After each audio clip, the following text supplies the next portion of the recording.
Bonjour à tous et bienvenue en l'église de Céroux-Moustiers. Nous sommes en Belgique et dans le Brabant wallon, à une trentaine de kilomètres au sud de Bruxelles. Ici, sœur Marie Monet, dominicaine, pour vous accompagner. L'Eucharistie de ce dimanche est présidée par le frère Didier Cronenbergs, dominicain. Nous aurons ce matin la joie d'entendre une très belle chorale de jeunes, l'ensemble vocal du Brabant wallon, fondé il y a plus de 25 ans, et qui rassemble une trentaine de choristes. Ils sont accompagnés par des petits-enfants du chœur de Bossu.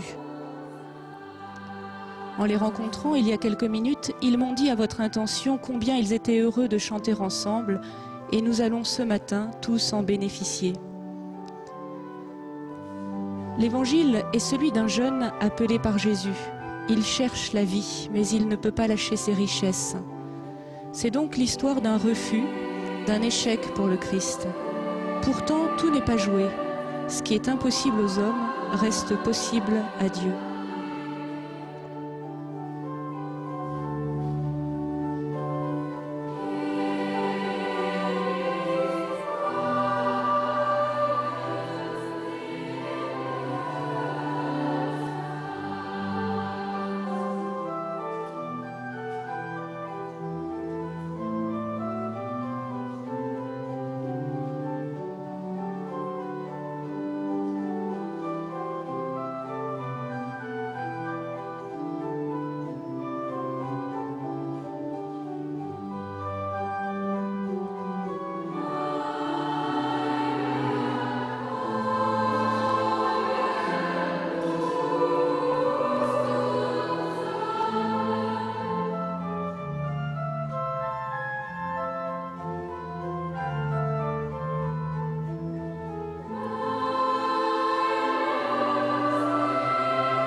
Nous sommes rassemblés ce matin au nom du Père et du Fils et du Saint-Esprit.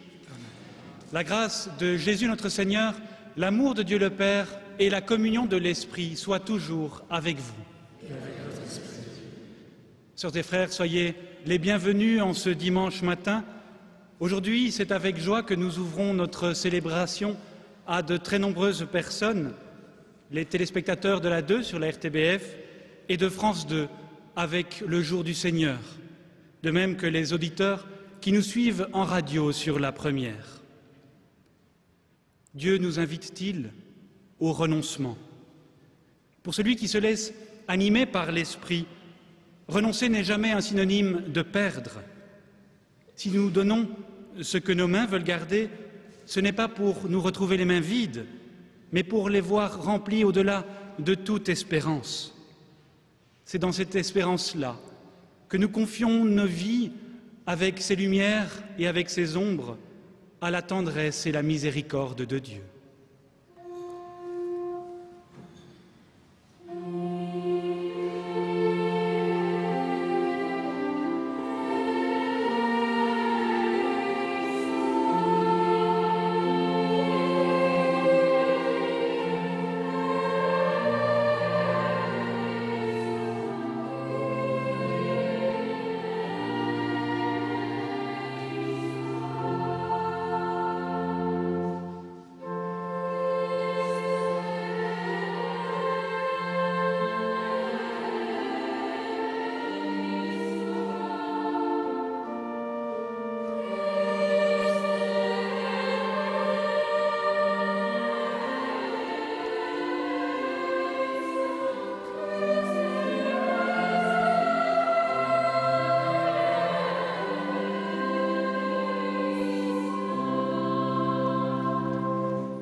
Que Dieu Tout-Puissant nous fasse miséricorde, qu'il nous pardonne tous nos manques d'amour et nous conduise jusqu'en sa vie éternelle.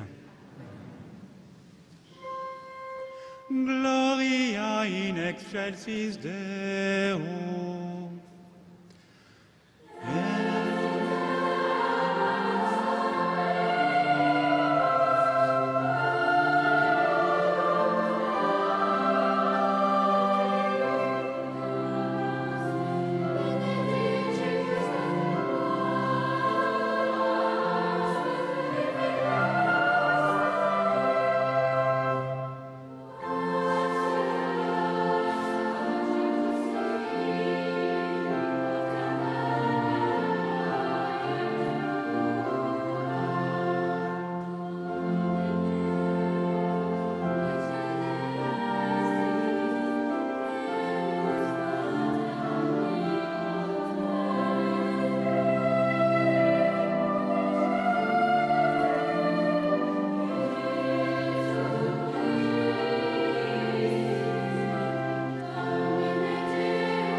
Prions le Seigneur.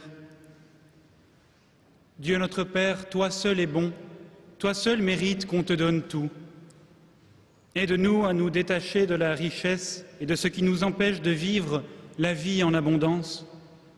Donne-nous le courage de suivre ton Fils en toute confiance, lui qui vit avec toi et le Saint-Esprit maintenant et pour les siècles des siècles. Amen.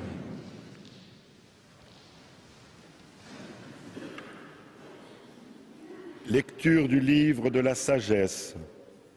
J'ai prié, et le discernement m'a été donné. J'ai supplié, et l'esprit de la sagesse est venu en moi.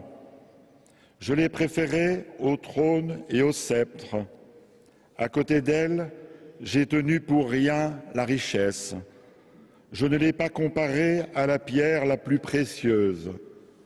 Tout l'or du monde, auprès d'elle, n'est qu'un peu de sable, et en face d'elle, l'argent sera regardé comme de la boue. Plus que la santé et la beauté, je l'ai aimée. Je l'ai choisie de préférence à la lumière, parce que sa clarté ne s'éteint pas. Tous les biens me sont venus avec elle, et par ses mains, une richesse incalculable. Parole du Seigneur.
Lecture de la lettre aux Hébreux.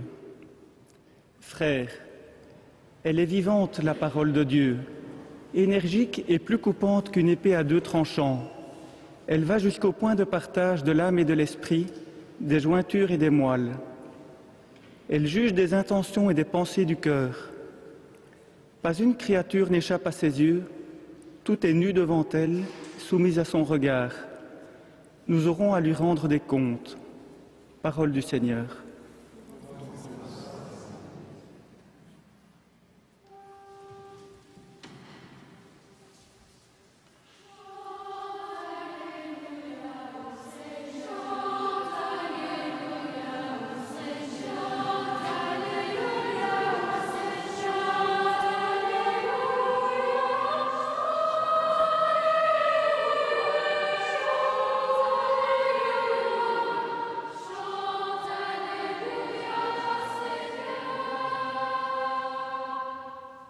Le Seigneur soit avec vous.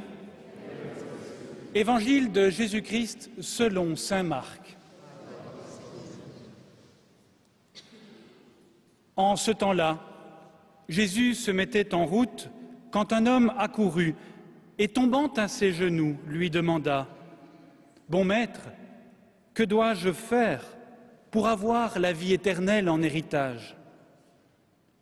Jésus lui dit « Pourquoi dire que je suis bon ? Personne n'est bon sinon Dieu seul. Tu connais les commandements. Ne commets pas de meurtre, ne commets pas d'adultère, ne commets pas de vol, ne porte pas de faux témoignages, ne fais de tort à personne, honore ton père et ta mère. » L'homme répondit « Maître, tout cela, je l'ai observé depuis ma jeunesse. » Jésus posa son regard sur lui et l'aima. Il lui dit « Une seule chose te manque. Va, vends ce que tu as et donne-le aux pauvres. Alors tu auras un trésor dans le ciel. Puis viens et suis-moi. » Mais lui, à ces mots, devint sombre et s'en alla tout triste, car il avait de grands biens.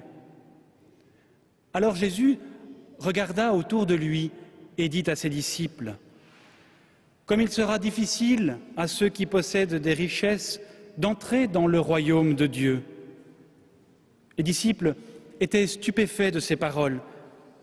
Et Jésus, reprenant la parole, leur dit « Mes enfants, comme il est difficile d'entrer dans le royaume de Dieu, il est plus facile à un chameau de passer par le trou d'une aiguille qu'à un riche d'entrer dans le royaume de Dieu. » De plus en plus déconcertés, les disciples se demandaient entre eux « Mais alors, qui peut être sauvé ?» Jésus les regarde et dit « Pour les hommes, c'est impossible, mais pas pour Dieu, car tout est possible à Dieu. » Pierre se mit à dire à Jésus « Voici que nous avons tout quitté pour te suivre. » Et Jésus déclara « Amen, je vous le dis, nul n'aura quitté à cause de moi et de l'Évangile une maison, des frères, des sœurs, une mère, un père, des enfants ou une terre, sans qu'ils reçoivent en ce temps déjà le centuple. Maison, frères, sœurs, mères, enfants et terre, avec des persécutions et dans le monde à venir, la vie éternelle. » En chantant, acclamons cette parole de Dieu. Chante, alléluia.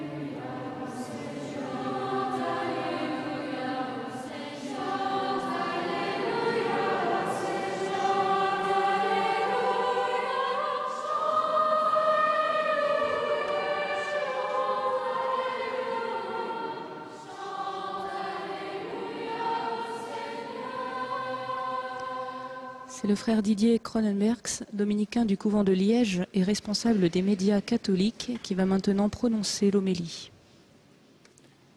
Frères et sœurs, lorsque nous avions à peine quelques mois, nous avons toutes et tous traversé ce que les psychologues appellent le stade du miroir. Il s'agit d'une étape de l'évolution psychique durant laquelle l'enfant identifie progressivement son corps et découvre qui il est. Placé devant un miroir, L'image que l'enfant voit est bien la sienne et non celle d'un autre enfant. Il prend ainsi conscience de son identité grâce au miroir. Et dans nos vies, je pense que nous avons toutes et tous des événements miroirs, des situations et des rencontres qui nous révèlent à nous-mêmes, qui nous confrontent à notre fragilité, nous ramènent à ce que nous sommes réellement. Ces événements miroirs, ce peut être un projet brisé, une histoire douloureuse, un échec professionnel, la perte d'un être aimé. Et chaque fois, nous pouvons être comme ce jeune homme riche, traversé par l'envie de subir, de nous en aller tout triste, d'en finir.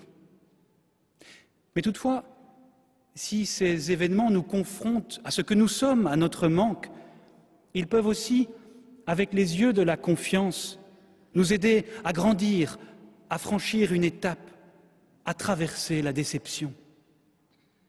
Dans le récit que nous venons d'entendre, Jésus propose ce que je serais tenté d'appeler le test du miroir au jeune homme riche.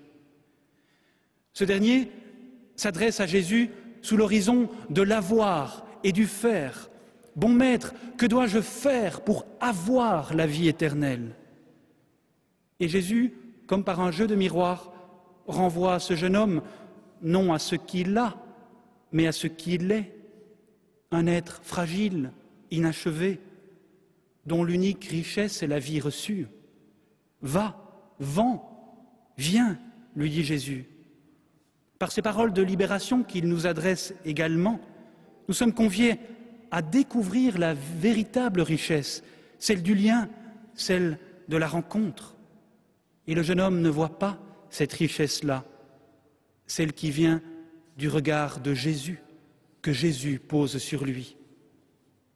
Finalement, une seule chose manque à cet homme, le manque, c'est-à-dire l'audace d'une fragilité assumée.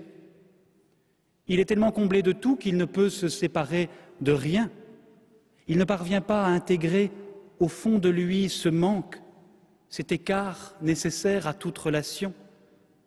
Il ne parvient pas à creuser au fond de lui ce désir de vivre. Alors, dans nos relations humaines, lorsque le manque vient à manquer et que nous sommes peut-être dans une forme de routine, la tristesse n'est jamais loin. Oui, vraiment, il y a un manque qu'il nous faut gagner. Il est cet espace qui nous permet d'avancer, de respirer, cet écart nécessaire pour accueillir l'imprévu. Il est cette absence de certitude qui creuse au fond de nous le désir d'altérité. Il est cette distance qui nous donne soif de rencontre et le courage d'aimer sans jamais posséder. Il est aussi et peut-être ce silence qui nous permet de prier, ce risque qui donne confiance, ce vide qui fait grandir notre espérance. Voilà cet esprit de sagesse que les textes de ce jour nous invitent à rechercher. Une audace incroyable qui accueille sans cesse la fragilité, l'incertitude, le doute, comme autant de possibilités de croire, de s'épanouir. Une audace qui laisse paraître ses failles, tout simplement. Alors, dans notre société de surconsommation, qui nous contraint à toujours plus d'avoir et toujours plus de paraître et de pouvoir, cette parole de sagesse ne vient en rien faire l'exaltation de la précarité, scandale qui doit toujours être combattu, mais bien de la fragilité, un détachement aux choses, mais un intérêt redonné sans cesse à la vie. Et c'est précisément cela peut-être que le jeune homme riche n'a pas compris. À force de vouloir gagner sa vie éternelle, il en oublie de vivre la vie réelle, telle qu'elle est, telle qu'elle se présente. Il ne voit pas que la vie est une richesse dans la mesure où elle se donne. Alors pour celles et ceux qui se risquent à vivre de cette fragilité au quotidien, la vie éternelle n'est pas envisagée comme une récompense pour plus tard, mais comme un don de chaque instant. La fragilité, ce seul signe intérieur de richesse, c'est en effet changer notre regard sur le temps qui passe, redécouvrir ce qu'il est réellement pour nous. Autant de moments où l'éternité de Dieu peut venir faire irruption dans notre histoire. Car l'éternité de Dieu ne se possède pas, elle se reçoit au quotidien, dans la gratuité. Alors, dans cet esprit d'ouverture et d'audace, les fruits que nous récolterons seront toujours la patience, la bienveillance et une vraie sagesse de vie. J'ai prié et le discernement m'a été donné, et la sagesse est venue en moi, et à côté d'elle, j'ai tenu pour rien la richesse. Vivre cette audace de la fragilité, et je terminerai par là, c'est finalement se rendre disponible à la présence de Dieu dans nos vies. C'est regarder l'être humain comme Jésus l'a fait, avec les yeux de la bonté, de la bienveillance, et non de la performance, de la gratuité, et non du profit. Alors, s'il en est ainsi, osons vivre notre propre fragilité. Alors, aimer consistera à trouver notre bonheur, notre vraie richesse en dehors de nous-mêmes. Et si peut-être la solitude ou le désespoir nous guettent, nous pourrons toujours lire notre vie avec les yeux de Dieu, avec ce regard d'amour inconditionnel pour qui rien n'est impossible. Amen. Ceux qui voudraient obtenir le texte de l'homélie du frère Didier Cronenbergs peuvent envoyer une lettre préadressée à l'une des adresses suivantes pour les téléspectateurs qui nous suivent sur la 2 au service des messes télévisées, 52 boulevard Reyers, 1044 Bruxelles, ou par mail à messradiotv@cato.be. Si vous êtes téléspectateur du Jour du Seigneur sur France 2, vous envoyez votre enveloppe au Jour du Seigneur, 45 bis rue de la Glacière, 75 013 Paris, ou encore un courriel à homélie@lejourduseigneur.com.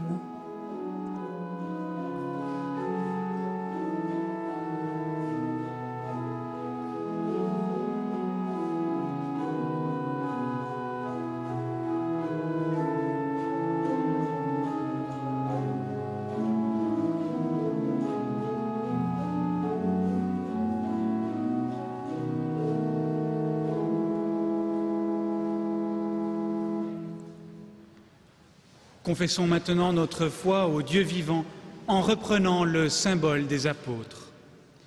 Je crois en Dieu, le Père Tout-Puissant, Créateur du ciel et de la terre, et en Jésus-Christ, son Fils unique, notre Seigneur, qui a été conçu du Saint-Esprit, est né de la Vierge Marie, a souffert sous Ponce Pilate, a été crucifié, est mort et a été enseveli, est descendu aux enfers.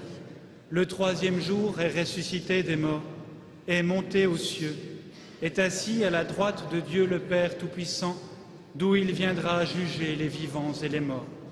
Je crois en l'Esprit Saint, à la Sainte Église catholique, à la communion des saints, à la rémission des péchés, à la résurrection de la chair, à la vie éternelle. Amen. Prions maintenant pour tous les hommes, toutes les femmes qui, sur cette terre, ont tant besoin d'amour.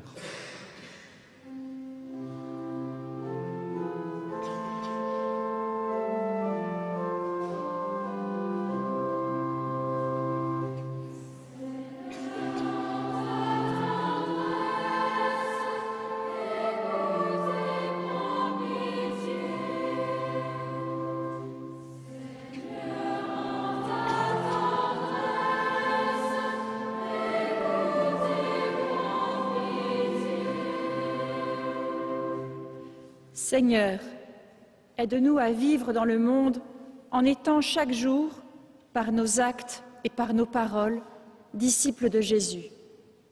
Ainsi, nous pourrons porter autour de nous la bonne nouvelle.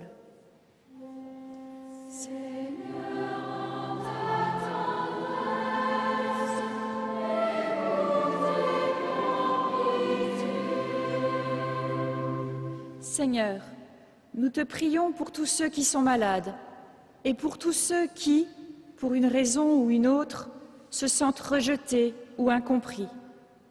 Qu'ils puissent trouver auprès de toi la force et le réconfort dont ils ont besoin pour poursuivre leur route.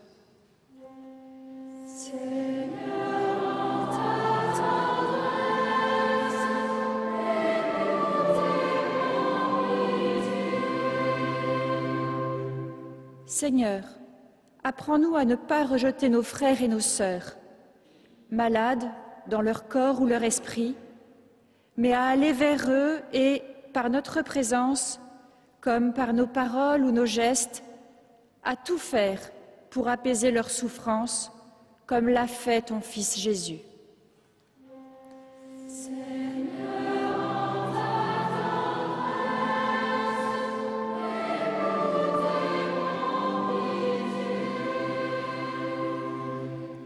Vois ton Église rassemblée, Seigneur, et daigne exaucer notre prière pour nos frères et sœurs en humanité. Accorde-leur la consolation de ta tendresse, la force de ta sagesse et le courage de persévérer dans la fidélité à ton appel. Nous te le demandons par Jésus le Christ, notre Seigneur. Amen.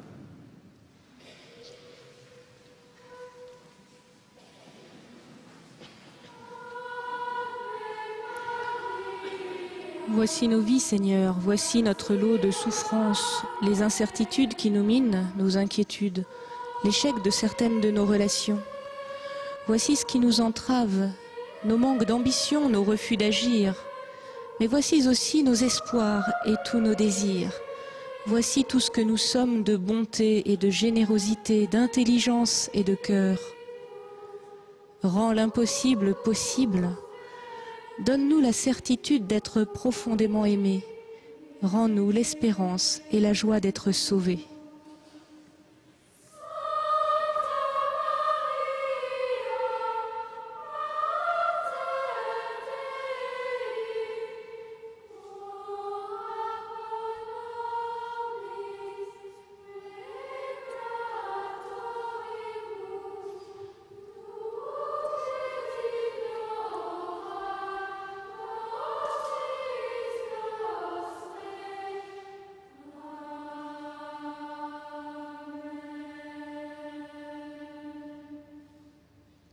Prions ensemble, frères et sœurs, au moment d'offrir le sacrifice de toute l'Église. Pour la gloire de Dieu et le salut du monde. Dieu notre Père, voici le pain de la route et le vin de la fête que nous apportons sur la table du partage, qui nous arrache à tout ce qui nous sépare de toi, par Jésus le Christ, notre Seigneur. Le Seigneur soit avec vous. Élevons notre cœur. Rendons grâce au Seigneur notre Dieu. Oui, Dieu notre Père, nous te rendons grâce de nous avoir appelés à la vie. Dans les temps anciens, tu as guidé Israël, ton peuple, à travers l'immense désert. Aujourd'hui, ton Fils ouvre le chemin qui nous conduira de cette vie à la joie éternelle. Par la puissance de son esprit, il donne à ses disciples la force de marcher à sa suite. C'est pourquoi nous te louons et nous te glorifions. Nous célébrons ta bonté et ta fidélité. Et avec les anges et tous les saints, nous proclamons l'hymne de ta gloire en chantant.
Toi qui es vraiment saint, toi qui es la source de toute sainteté, Seigneur, nous te prions.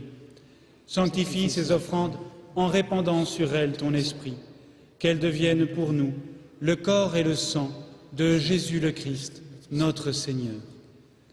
Au moment d'être livré et d'entrer librement dans sa passion, il prit le pain, il rendit grâce, il le rompit et le donna à ses disciples en disant « Prenez et mangez-en tous, ceci est mon corps livré pour vous. »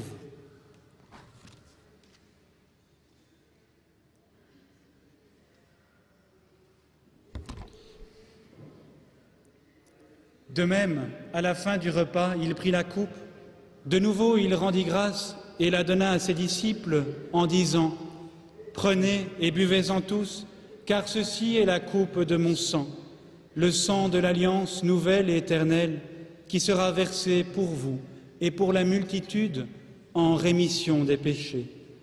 Vous ferez cela en mémoire de moi. »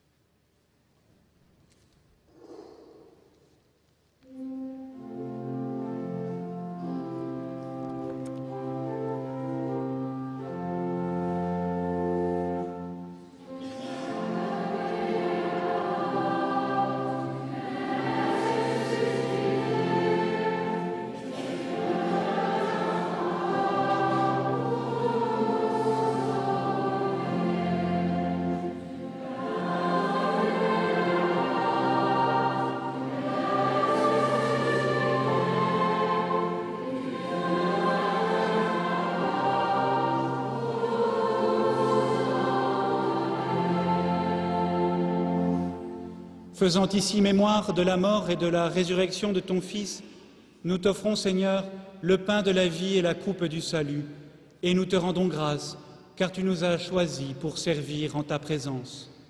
Humblement, nous te demandons qu'en ayant part au corps et au sang du Christ, nous soyons rassemblés par ton Esprit en un seul corps. Souviens-toi, Seigneur, de ton Église répandue à travers le monde. Fais-la grandir dans ta charité avec le pape François, notre évêque André-Joseph, son auxiliaire Jean-Luc et tous ceux qui ont la charge de ton peuple. Souviens-toi aussi de nos frères et sœurs qui se sont endormis dans l'espérance de la résurrection et de tous les hommes qui ont quitté cette vie. Reçois-les dans ta lumière auprès de toi. Sur nous tous, enfin, nous implorons ta bonté. Permets qu'avec Marie, la bienheureuse Mère de Dieu, avec les apôtres, les saints et saintes de tous les temps qui ont vécu dans ton amitié, nous ayons part à la vie éternelle et que nous chantions ta louange par Jésus-Christ, ton Fils bien-aimé. Par lui, avec lui et en lui, à toi, Dieu le Père Tout-Puissant, dans l'unité du Saint-Esprit, tout honneur et toute gloire pour les siècles des siècles. Amen.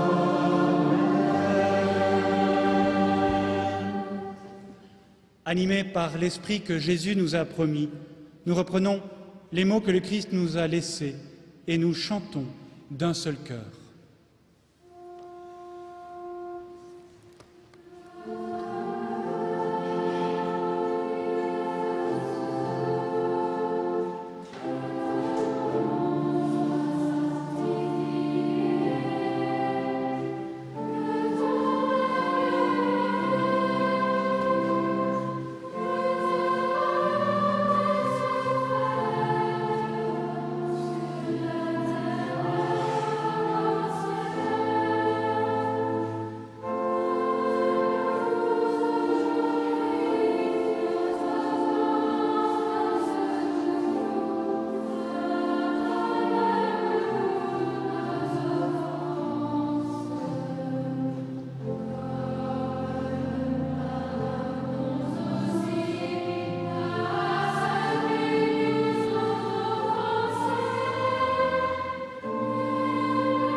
Seigneur Jésus, tu as dit à tes apôtres, « Je vous laisse la paix, je vous donne ma paix. Ne regarde pas nos manques d'amour, mais la foi de ton Église. Pour que ta volonté s'accomplisse, donne-lui toujours cette paix et conduis-la vers l'unité parfaite, toi qui règnes, pour les siècles des siècles. » Frères et sœurs, dans cette Église ou chez vous qui nous suivez à la télévision ou en radio, que la paix du Seigneur soit toujours avec vous. Et échangeons un signe et un geste de cette paix. Recevez vous aussi cette paix qui vient de Dieu, chers téléspectateurs, chers auditeurs.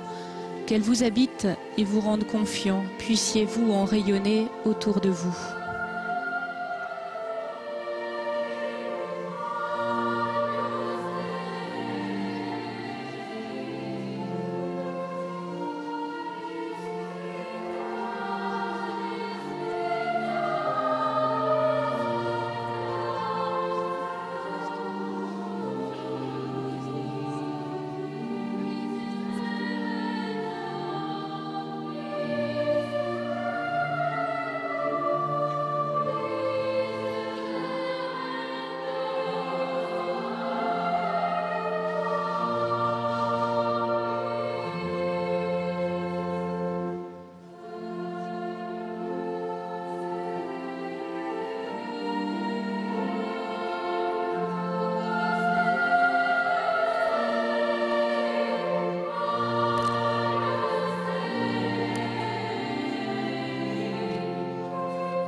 Heureux sommes-nous toutes et tous, quelle que soit notre route, car nous sommes invités à la table du Seigneur.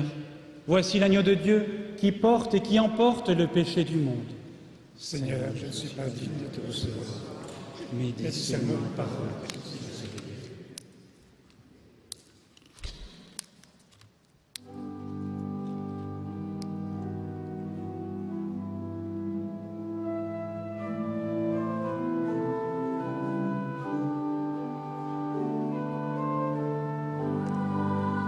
Que faire pour avoir la vie éternelle, pour vivre à fond, pour respirer à plein poumon? Nous nous contentons souvent de vivoter, même quand on a tout pour soi, même quand on est riche. Une seule chose te manque, dit Jésus, et c'est l'essentiel. Sans cela, tu risques de tout rater. Il te manque le manque, il te manque la question, il te manque de savoir lâcher le peu que tu as pour t'ouvrir à l'infini. Sors donc du cocon de l'héritage, lance-toi et invente ton propre chemin. Le vrai bonheur n'est pas d'être comblé, car l'absence de désir, c'est la mort. Le vrai bonheur, c'est de rencontrer un autre désir, comme dans l'aventure du couple, l'amitié, l'alliance entre Dieu et l'humanité.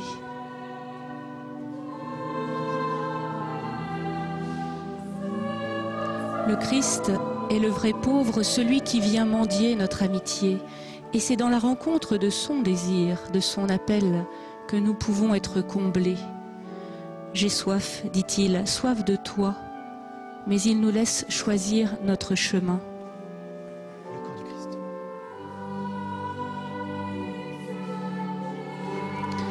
Bienheureux donc les assoiffés, les affamés, bienheureux ceux qui sont capables de s'appauvrir à contre-courant de la majorité. Ils feront l'expérience du centuple. Puissions-nous comprendre cette logique nouvelle, vivre dans cet esprit, nous risquer dans ce dynamisme. Alors nous rencontrerons le vivant, alors nous ferons l'expérience de la surabondance de la vie de Dieu.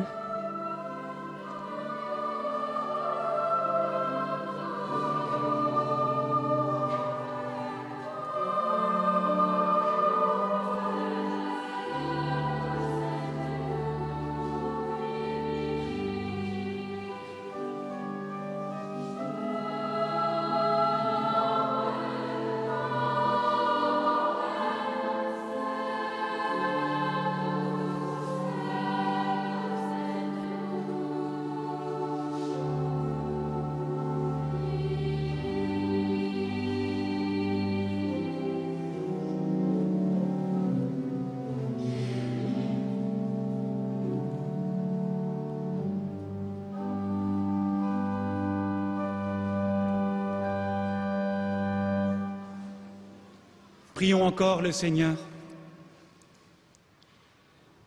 Seigneur notre Dieu, tu as rompu le pain et nous te disons merci. Nous voilà devenus le peuple de l'Alliance. Par ton esprit, conduis-nous à ton Fils qui vit avec toi pour les siècles des siècles. Amen. Le Seigneur soit avec vous. Que Dieu Tout-Puissant nous bénisse, lui qui est Père, Fils et Saint-Esprit. Amen. Allons dans la paix et dans la joie du Christ. Bon dimanche. Chers amis téléspectateurs et auditeurs, notre célébration prend fin, tout commence. Je vous souhaite une très bonne semaine. Je pense particulièrement à celles et ceux qui, parmi nous, souffrent dans leur corps et dans leur cœur. Vous n'êtes pas seuls. Nous restons en communion jusqu'à la semaine prochaine. Merci à tous de votre fidélité. Osons la confiance. Bon dimanche et bon appétit.